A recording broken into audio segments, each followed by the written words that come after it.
faire un déambulatoire un peu sur l'univers des otaku. L'otaku, c'est quoi? L'otaku, c'est quoi? L'otaku, c'est le geek, le no-life, celui qui vit dans un monde purement virtuel, un monde de fantasmes, baisés pixels et programmés. Et donc ils vivent dans 5-6 mètres carrés uniquement à travers le virtuel, à travers leur ordinateur, à travers le pixel, à travers soit un jeu vidéo, soit d'un coup ils tombent amoureux d'une icône ou de la vie parallèle à travers le virtuel.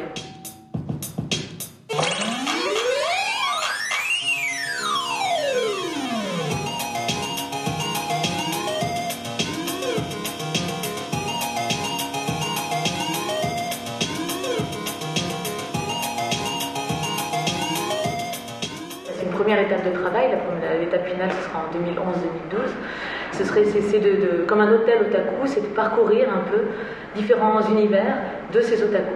Otaku, slideshow érotique,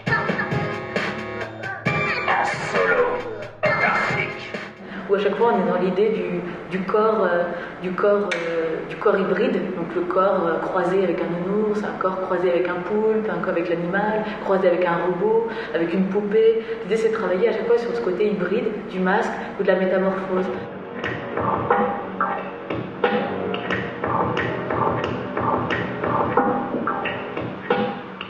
Ce qui me plaît dans l'étude déambulatoire, c'est déjà de travailler sur le principe de l'installation. Et comme c'est une première étape aussi, c'est une façon aussi comme dans les courts-métrages, une grande liberté aussi dans des micro-formats qui se succèdent. À partir d'une installation, d'un tableau figé qui d'un seul coup se met à s'animer. Amis de la poésie, du poulpe, de la pieuvre et d'autres espèces gluantes et visqueuses, bonsoir. Un jour, peut-être, je vous entretenir vraiment de tout cela.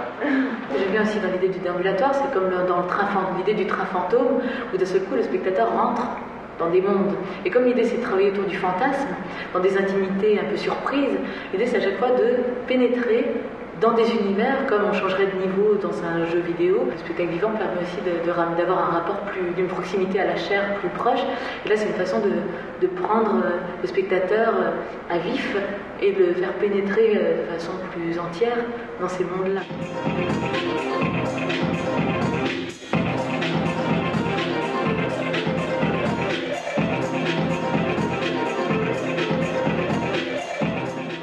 C'est l'idée de ce coup de passer d'un monde à un autre comme on passerait d'un niveau à un autre ou d'un voyage à un autre, d'un fantasme à un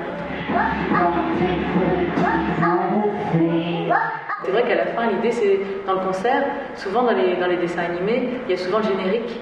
Il y a le générique du dessin animé et puis il y a les stars de rock qui viennent faire le générique des dessins animés en concert. Et là, nous, l'idée c'est que la guide, c'est le cosplay. Donc elle incarne le cosplay de notre idole qui nous s'appelle Princesse Canard, qui a été dessinée par Princesse Canard, le dessinateur de dessin animé, et elle incarne le cosplay de cette idole-là. Et à la fin, c'est un peu le générique de Princesse Canard, donc de l'hôtel Otaku, qu'on retrouve, et du coup toutes les chansons reprennent un peu tout ce qui a été fait dans le spectacle.